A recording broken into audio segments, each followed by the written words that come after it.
Alors, je vous propose différents passages avant de commencer qui ont trait à l'importance de s'unir à Jésus. Voilà, quand on s'unit à Jésus, eh bien, nos actes ont cette portée, universelle, intemporelle. Nos actes deviennent divins. Toutes les fois où on s'unit à Jésus. Je mange dans ta divine volonté, Seigneur, j'unis mon acte de manger à toutes les fois où tu as mangé sur la terre. Et donc, quand je vais manger, cela va porter les fruits de ce que toi tu faisais en mangeant, c'est-à-dire tu nourrissais les âmes, etc. Donc l'importance de s'unir à Jésus continuellement par ces actes où on s'unit à Jésus, eh bien chaque acte que l'on fait uni à Jésus, c'est une vie divine. Et toutes ces petites vies divines vont servir à alimenter cette grande vie de Jésus en nous, cette vie du divin vouloir en nous. Au plus on va faire des actes, au plus Jésus va prendre de place en nous, au plus on va le ressentir, au plus notre personnalité va changer, on va acquérir le tempérament même de Jésus, sa patience, sa douceur, son immutabilité, sa force, sa constance, etc. Parce qu'il va prendre plus de place en nous. Il nous a donné cette image qu'à chaque fois qu'on faisait un acte, il retirait quelque chose de mauvais de notre cœur. Mauvaise tendance, mauvaise passion, mauvaise habitude. Et à la place, dans le petit vide qu'il a recréé, il vient placer quelque chose du ciel. Donc il nous remplit de plus en plus de lumière. Et non seulement chaque acte que l'on va faire dans la divine volonté va être divin, va être une vie divine magnifique, mais aussi tous les actes similaires que l'on aurait fait dans le passé, dans nos volontés propres, vont également recevoir l'empreinte divine. Donc toujours dans mon exemple, Seigneur, je mange dans ta divine volonté. Le fait de manger dans la divine volonté, c'est un acte qui est divin. Il y a des milliers d'âmes qui vont être sauvées, qui vont être nourries, etc. Parce que je laisse Jésus faire cet acte en moi, continuer sa vie en moi. Mais toutes les fois où j'ai mangé dans ma volonté propre, Jésus vient transformer ces actes pour qu'ils deviennent également divins, pour que toute ma vie se transforme, pour que je devienne complètement pur amour, pure lumière. Parce qu'on ne pourra s'unir à lui dans le ciel que quand on sera comme lui, pur amour, pure lumière. Et donc il veut déjà qu'il y ait cette purification ici-bas, que nous puissions déjà, voilà, par nos actes, eh bien, voilà, nous laisser remplir par cette lumière divine.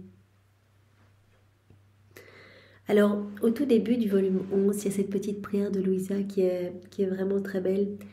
Donc, il n'y a pas de date au début du volume 11. Je voudrais Jésus dans mon esprit, donc elle veut tout le temps être unie à Jésus. Je voudrais Jésus sur mes lèvres, Jésus dans mon cœur. Je voudrais regarder seulement Jésus, entendre seulement Jésus, me serrer seulement contre Jésus. Je veux tout faire avec Jésus. Je veux aimer avec Jésus, pâtir avec Jésus, plaisanter avec Jésus, pleurer avec Jésus, écrire avec Jésus. Et je ne veux même pas respirer sans Jésus. Donc elle forme cette intention d'être tout le temps unie à Jésus. Je resterai comme une petite fille espiègle sans rien faire, afin que Jésus vienne tout faire avec moi, me contentant de l'amuser, m'abandonnant à son amour, à ses coups de fouet, à ses croix et à ses caprices amoureux, pourvu que je fasse tout avec Jésus. Donc elle dit, peu importe, voilà, si tu veux que je souffre plus, etc. Louisa, elle s'est offerte en âme victime. Et donc elle dit, si tu veux que je souffre, peu importe, je vais le faire avec toi. Tu veux que je pleure, je vais le faire avec toi. Tu veux que je ressente de l'amertume, je vais vivre cela avec toi. Tu veux que je ressente de la joie, je vais vivre cette joie avec toi. Tu veux que j'écrive, je vais écrire avec toi. Tu veux que, voilà, tout, je veux tout faire avec toi, Seigneur. Pourvu que je fasse tout avec Jésus. Le sais-tu, ô mon Jésus, c'est cela ma volonté, c'est ça que je veux, et je n'en changerai pas. As-tu entendu ? Alors maintenant, viens écrire avec moi. Donc c'est au tout début du volume 11. Donc elle nous dit bien comment il faut faire. Vouloir Jésus à chaque instant, nous unir à Jésus tout le temps. Alors dans le volume 14, donc Jésus nous parle de l'importance de nous unir à lui. Parce qu'à ce moment-là, eh bien, nos actes deviennent magnifiques, nos actes deviennent divins et éternels. C'est à la date donc du 29 août 1922. Ma fille, tout ce qu'a fait mon humanité, tout ce que j'ai fait, les prières, les paroles, les œuvres, les pas et les peines que mon humanité a souffertes, tout cela reste prêt à se donner à l'homme. Tout ce que j'ai fait lors de mon passage sur la terre, c'est toujours en acte de se donner. Tout est là. Venez vous servir. Quand vous vous unissez à moi, eh bien, vous recevez directement. Vous vous unissez, vous priez dans la divine volonté, vous unissez vos prières au miel. Vos prières vont porter les fruits de mes prières rédemptrices. Vous unissez vos petites prières au miel. Et donc vos prières vont être magnifiques, ils vont sauver plein d'âmes, etc. Voilà, donc tout ce que j'ai fait, c'est toujours en acte de se donner. Venez vous servir, je vous donne tout. Venez réactualiser tous les moments de ma vie. Tout est pour vous. Qui reçoit cette greffe? La greffe de ce que j'opère. Celui qui s'approche de moi, qui s'unit à moi et qui, s'unissant à moi, prie, va recevoir par exemple la greffe de ma prière et les biens qu'elle contient. Celui qui parle et enseigne, uni à moi, va recevoir la greffe et les fruits de mes paroles. Je parle dans ta divine volonté, Seigneur, eh bien je lis mes paroles aux paroles de Jésus quand il parlait, à ses paroles créatrices. Et donc mes paroles, prononcées dans la divine volonté, vont porter les fruits des paroles de Jésus. Donc je vais recevoir la greffe de toutes les paroles de Jésus. J'enseigne dans la divine volonté, comme Jésus le donne dans cet exemple, eh bien on va recevoir les enseignements de Jésus. C'est Jésus qui va venir le faire à travers nos bouches. Et de la même façon, celui qui agit ou qui souffre uni à moi va recevoir la greffe et les biens qu'il y a dans mes peines et dans mes œuvres. Autrement, tous les biens que j'ai acquis pour la créature restent en suspens, et la créature ne demeurant pas greffée sur moi, ne profite pas des biens que mon humanité veut donner avec tant d'amour. Je veux donner tous les bénéfices, tous les fruits de mes actes. Vous vous unissez à moi, vous allez recevoir. On sait par exemple quand on médite voilà, les mystères du Saint-Rosaire, on s'unit à Jésus, on réactualise ces mystères, on rentre dans ces mystères, on est avec Jésus, on vit tout avec Jésus, on inonde les mystères de notre amour, etc. Et on va recevoir directement, donc ces mystères vont se réactualiser dans notre cœur avec tous les fruits qui y sont attachés. Donc ils vont être distribués dans notre cœur, mais également dans tous les cœurs. Je m'unis à Jésus lors de son couronnement d'épines, et bien directement tous les fruits attachés à ce mystère vont m'être donnés.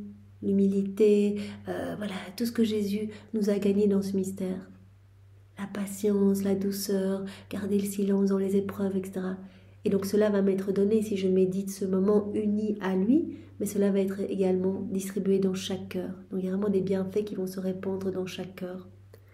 On remet en mouvement en fait tous les moments de la vie de Jésus. On s'unit, ils sont remis en mouvement et donc les fruits se redistribuent en abondance. Voilà. De la même façon, celui qui agit ou qui souffre uni avec moi va recevoir la greffe et les biens qu'il y a dans mes peines et dans mes œuvres. Je souffre en union avec toi, Seigneur, j'unis toutes mes souffrances au ciel et mes souffrances vont porter les fruits des souffrances rédemptrices de Jésus. Autrement, tous les biens que j'ai acquis pour la créature restent en suspens et la créature ne demeurant pas greffée sur moi ne profite pas des biens que mon humanité veut donner avec tant d'amour. Donc on décroche en fait tout ce que Jésus a fait, les fruits de ses actes. On décroche tout quand on s'unit à Jésus. Oh, comme je souffre de tant de mes biens si grands en suspens, que l'ingratitude humaine non seulement ne reçoit pas, mais méprise et piétine. Voilà pourquoi je vais avec tant d'ardeur à la recherche des âmes qui veulent vivre dans mon vouloir. Voilà, donc il n'y a que dans la divine volonté qu'on va pouvoir s'unir à Jésus et recevoir tous les fruits de chacun de ses actes. Tout ce qu'il a fait lors de son passage sur la terre, toutes ses prières, toutes ses réparations, on va pouvoir tout recevoir. On unit nos prières à celles de Jésus, on reçoit tout le bien des prières de Jésus. On unit nos pas à ceux de Jésus, chacun de nos pas vont être vraiment des aimants pour attirer des âmes au cœur de Jésus. Voilà, parce que Jésus, quand il marchait, il ramenait des âmes à son cœur, etc. Donc, tout ce qu'on va faire uni à Jésus, ça va porter les fruits des actes mêmes de Jésus. Donc ils vont être, tout ce que Jésus a fait va être renouvelé quelque part. On remet en mouvement. Donc on vient décrocher tous ces actes suspendus, tout ce que Jésus a fait pour chacun de nous. On vient décrocher tous ces moments. Voilà, Jésus a déjà tout fait, tout est en acte de se donner, on s'unit à lui et on décroche ces moments et il y a des bienfaits dans tous les cœurs. Alors, Jésus nous dit dans le volume 4, à la date du 8 octobre 1901, que donc notre intention va va changer vraiment la finalité de l'acte. C'est Louisa qui parle.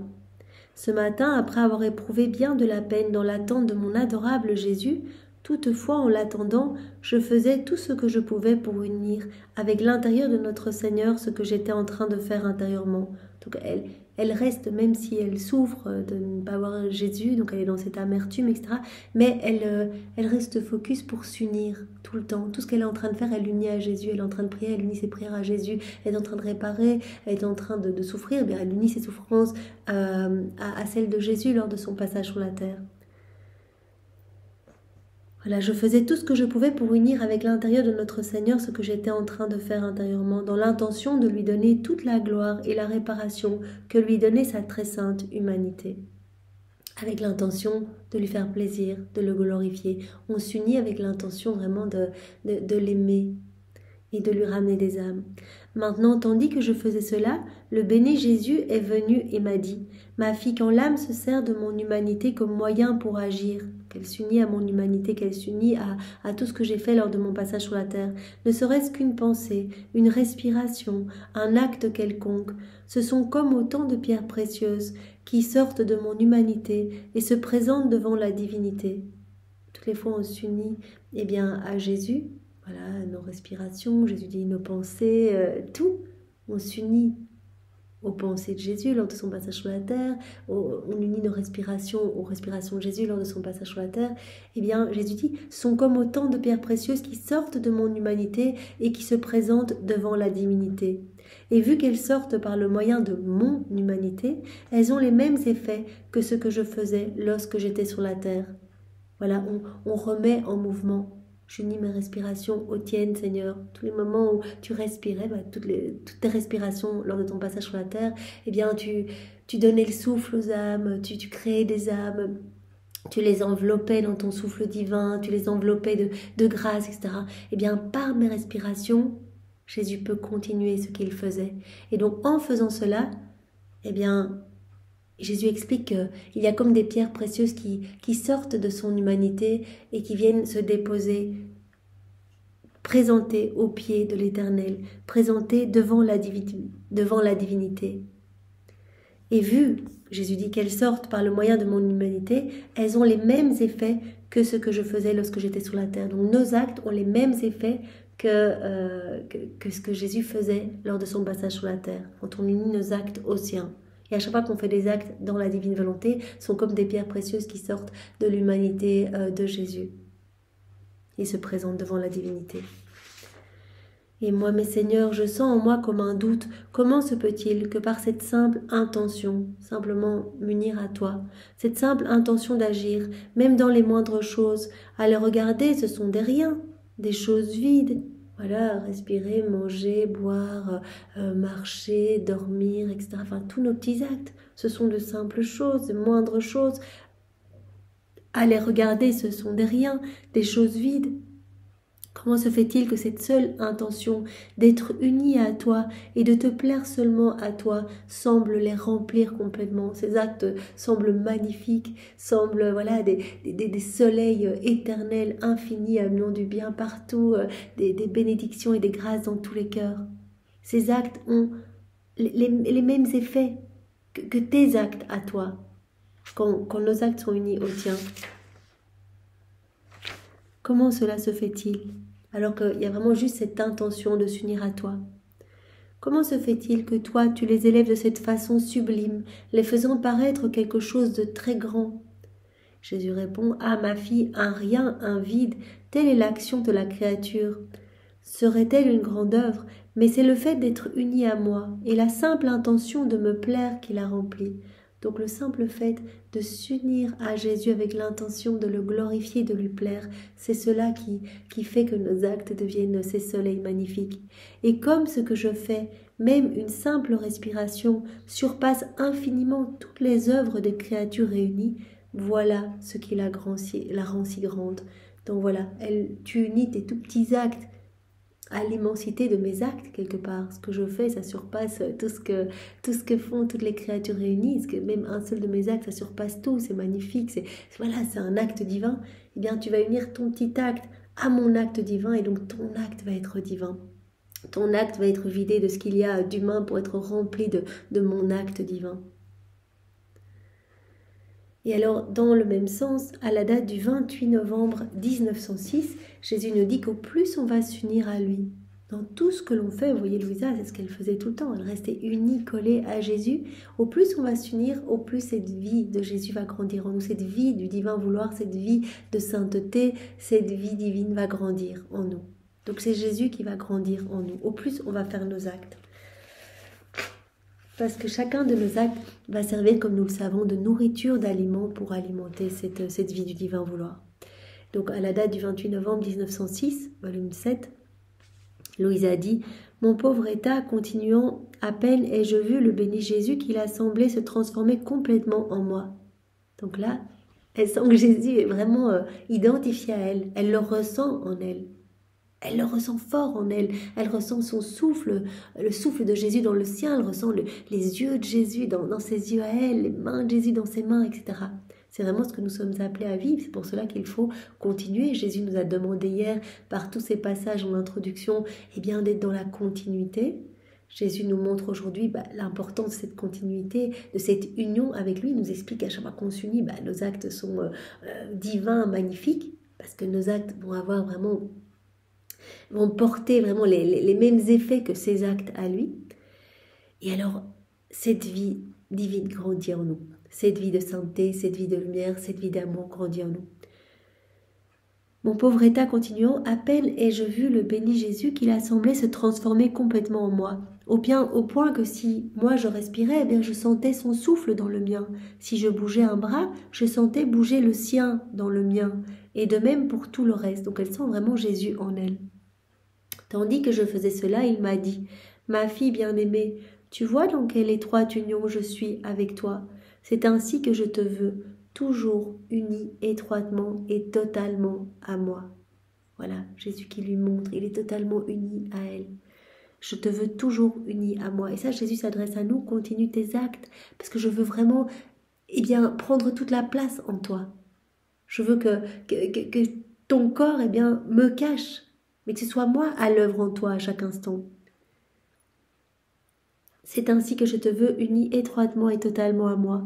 Et cela, ne crois pas que tu dois le faire seulement lorsque tu souffres ou quand tu pries, mais toujours, continuellement. Donc cela rejoint ce que Jésus nous a dit hier, toujours. Quand tu bouges, quand tu respires, quand tu travailles, quand tu manges, quand tu dors. Donc pas spécialement dans les actes spirituels, quand on prie, etc. Non, tous nos actes, quels que soient nos actes, restons unis à Jésus. Donc c'est des choses bien sûr que nous savons, mais il est important de relire ces passages parce que Jésus martèle par de nouvelles phrases qui viennent nous toucher puissamment, martèle que l'importance de rester unis à lui, l'importance de le laisser tout faire en nous pour que nos actes soient ces actes éternels, que nos actes puissent lui amener de la joie, de la gloire complète, que chacun de nos actes, qu'à chacun d'eux, il y ait comme des pierres précieuses qui sortent de l'humanité de Jésus. C'est si beau. Quand tu bouges, quand tu respires, quand tu travailles, quand tu manges, quand tu dors, en toutes choses reste uni à moi. Cela, tu dois le faire pour le bien de l'humanité tout entière, en sorte que mon humanité doit se trouver comme vivante au milieu des gens. Je veux continuer à vivre à travers ton humanité. On l'a vu il y a quelques jours, Jésus qui nous disait, mon humanité, elle ne peut plus souffrir, c'est une humanité glorieuse, donc j'ai plus de chair, etc. Donc je veux pouvoir poursuivre ma vie en vous.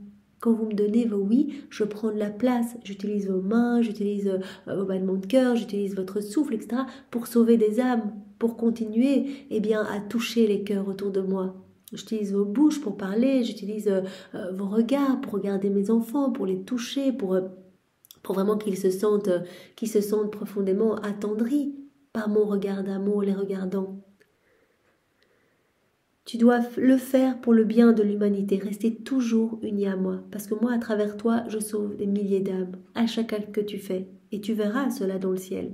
Tu verras que chacun de tes actes a constitué un soleil. Marie, quand elle est arrivée, le ciel débordait de soleil. À n'en plus finir, Louisa, quand elle est arrivée, tous ses actes, c'était des soleils qui l'attendaient. Et on a la propriété sur ces soleils. Adam, quand il est arrivé, même s'il a quitté la divine volonté, etc., quand il est arrivé dans le ciel, il a vu tous les soleils, les actes qu'il avait faits dans la divine volonté. On est resté propriétaire et tous ces actes produisent continuellement des bienfaits dans tous les cœurs. Tous ces actes amènent une joie continuelle à tous les saints, tous les bienheureux, une gloire accidentelle pour chacun d'eux, un rafraîchissement pour les âmes du purgatoire, des bienfaits pour toutes les âmes, un renouvellement, un rafraîchissement pour toute la création. Donc c'est très important. Chaque acte fait en union avec Jésus vraiment a cette portée magnifique. Tu dois le faire pour le bien de l'humanité tout entière, en sorte que mon humanité doit se trouver comme vivante au milieu des gens. Je veux me retrouver au milieu de mes enfants, à travers ton humanité. Parce que toi, en faisant tout, même les actions les plus indifférentes, avec cette intention de recevoir de moi la vie, ton action acquiert le mérite de mon humanité. Ton acte acquiert le mérite de mes actes à moi, de mon humanité. Ce qu'on a vu dans les passages précédents. Tu unis ton acte au mien. Tu unis, quand tu bois, tu unis cet acte à toutes les fois où j'ai bu lors de mon passage sur la terre. Ton acte va acquérir les mérites de ces fois où je buvais. Voilà. Tous tes actes vont être unis aux miens et vont porter les mérites de mon humanité, vont porter les mérites de mes actes à moi. Ils auront les mêmes effets, comme Jésus nous a dit il y a quelques minutes. En effet, du fait que je suis homme et Dieu, je renfermais dans ma respiration les respirations de tous. Dans mes mouvements, mes actions, mes pensées, je renfermais les mouvements, les actions et les pensées de tous. Je contenais tout en moi, et c'est pourquoi je les sanctifiais, je les divinisais. Je faisais réparation pour eux. Voilà, Jésus, nous sanctifiait par chacune de ses respirations, chacun de ses mouvements, chacune de ses paroles, etc. Il refaisait toutes nos vies. Et quand on s'unit à lui par nos petits actes, on lui permet de continuer ce qu'il faisait. À travers nos actes, des âmes vont être sanctifiées, vont être bénies, vont être purifiées, vont se repentir, etc. En faisant tout de manière à recevoir de moi ce que tu opères, tu en viendras toi aussi à embrasser et à contenir toutes les créatures en toi. Et ce que tu opères se diffusera pour le bien de tous, au point que si les autres créatures ne me donnent rien, je prendrai tout de toi. Voilà, tu me donnes une gloire parfaite en t'unissant à moi. Et à travers toi, je touche tous mes enfants. Tu vas, en faisant tes actes en union avec moi, tu en viendras toi aussi à embrasser et à contenir toutes les créatures en toi. Et ce que tu fais, ce que tu vas faire en union avec moi, va se diffuser pour le bien de tous. C'est très beau, Seigneur. Vraiment, nous voulons toujours rester unis à toi pour que tu grandisses en nous et que tu prennes toute la place, que nous puissions, comme Louisa, te sentir en nous, vraiment te sentir à l'œuvre en nous. Et alors Jésus nous dit dans le volume 11 que en fait ce que l'on va ressentir comme émotion, voilà, au plus on va faire des actes unis à lui, au plus donc il va grandir en nous, il va prendre de plus en plus de place, et ce que l'on va ressentir comme émotion, en fait ce sont les émotions même de Jésus. Si on ressent quelque chose, c'est Jésus qui veut que nous le ressentions pour que nous réparions. Ce passage se trouve donc dans le volume 11 à la date du 8 mars 1914. C'est Jésus qui parle. Ma fille, celui qui fait véritablement ma volonté peut dire de tout ce qui se passe en lui, en son âme comme en son corps, ce qu'il sent, ce qu'il souffre. Jésus souffre, Jésus est combattu. Donc, si je souffre quelque chose dans mon corps, dans mon âme, je peux dire c'est Jésus qui le souffre en moi. Car tout ce que les créatures me font me rejoint jusqu'en l'âme où je demeure. L'âme qui fait ma volonté, Jésus s'installe de plus en plus en nous. C'est lui qui vient vivre en nous. Et donc, toute la souffrance qu'il ressent quand les créatures l'offensent, créatures lui tournent le dos, etc., il ressent cette souffrance, mais il va la vivre en nous. Donc, on va ressentir la souffrance de Jésus en nous. Tout ce que les créatures me font, cela me rejoint jusqu'en l'âme où je demeure, l'âme qui fait ma volonté, qui vit dans ma divine volonté, ce qui s'unit à moi. C'est pourquoi si les froideurs des créatures me rejoignent, ma volonté les sent, et ma volonté étant la vie de cette âme, la conséquence en est que l'âme aussi va les sentir. Donc je peux parfois sentir de la froideur, voilà, sentir des personnes autour de moi qui me manifestent de la froideur, je ressens de la tristesse face à cette froideur. Et en fait, c'est Jésus en moi qui veut que je m'unisse à lui dans ce qu'il ressent. Il ressent la froideur de toutes ces créatures, de tous ces enfants, et il me partage cela pour que je répare, que je ne sois pas centrée sur moi en disant mais enfin, c'est pas possible, à me poser des questions, etc. Sinon je quitte les bras de Jésus, et je ne le console pas, je ne répare pas, et je me centre sur moi-même, et pire, je quitte sa divine volonté, et donc je rajoute des pelletées de terre dans mon cœur, il est de plus en plus mal alors. Au contraire, je dois tourner mon regard vers lui et dire « Seigneur, merci de me partager ce que tu ressens. Je sais que tu continues ta vie en moi et donc tu me fais vivre ce que toi, tu ressens. Ces froideurs que je ressens dans mon cœur, c'est toi qui les ressens et je suis là pour te consoler, Seigneur, pour m'unir à toi, pour t'aimer, pour réparer pour ces froideurs en te donnant l'amour de ta maman, en te donnant tous les actes d'amour, en les répétant pour toi, en réactualisant tous les actes d'amour de tous les saints pour toi, pour te glorifier. Si bien qu'au lieu de s'affliger à cause de ces froideurs comme si elles étaient les siennes, l'âme doit demeurer auprès de moi pour me consoler et réparer pour moi les froideurs que les créatures m'envoient. Donc non seulement si on ressent des créatures, enfin des personnes autour de nous qui sont froides pour sentir de la tristesse, c'est Jésus qui est triste en nous face à ces froideurs, il nous appelle à le consoler, à réparer, mais on pourrait aussi très bien ressentir nous-mêmes de la froideur dans la prière. Voilà, je sens que ça va pas du tout, je me sens pas du tout remplie par le feu quand je prie, etc. Eh bien, Jésus me partage peut-être cette froideur qu'il inonde de partout, que ce que les créatures lui infligent, pour que je m'unisse à lui davantage. De même, si la créature sent des distractions, des oppositions ou autre chose, elle doit rester auprès de moi pour me consoler et réparer pour moi, non pas comme si cela la concernait, mais comme si cela me concernait. Donc tout ce que l'on vit concerne non pas nous-mêmes, mais Jésus. Il autorise tout dans notre vie, des oppositions, des personnes qui vraiment nous mettent des bâtons dans les roues ou des distractions, etc. Jésus autorise tout pour qu'on le console, qu'on se rapproche de lui. Ça ne me concerne pas, ça concerne Jésus et moi je suis là pour l'accompagner.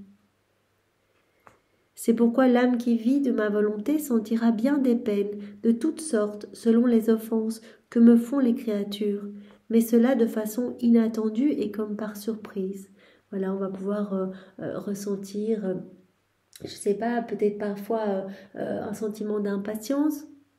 Eh bien, en restant unis à Jésus, on va dire « Jésus, en fait, je répare tout de suite, on pense à Jésus. » Et on dit « Jésus, tu autorises cette émotion en moi pour que je répare, eh bien, pour toutes les impatiences. Seigneur, tu autorises cela pour que je t'apporte de la consolation. » Voilà. Peut-être que toi, tu ressens de l'impatience face à tes enfants qui font n'importe quoi, qui ne veulent pas de toi. Voilà, et moi, je suis là pour te consoler, pour apaiser ta justice divine, Seigneur. Je t'offre la patience de ta maman. Je t'offre l'amour de ton Père pour te consoler, Seigneur. Donc, ce que nous vivons, tout ce que nous vivons, quand nous vivons unis à Jésus et que la vie de Jésus se forme en nous, tout ce que nous vivons, c'est Jésus qui l'autorise pour quelque chose.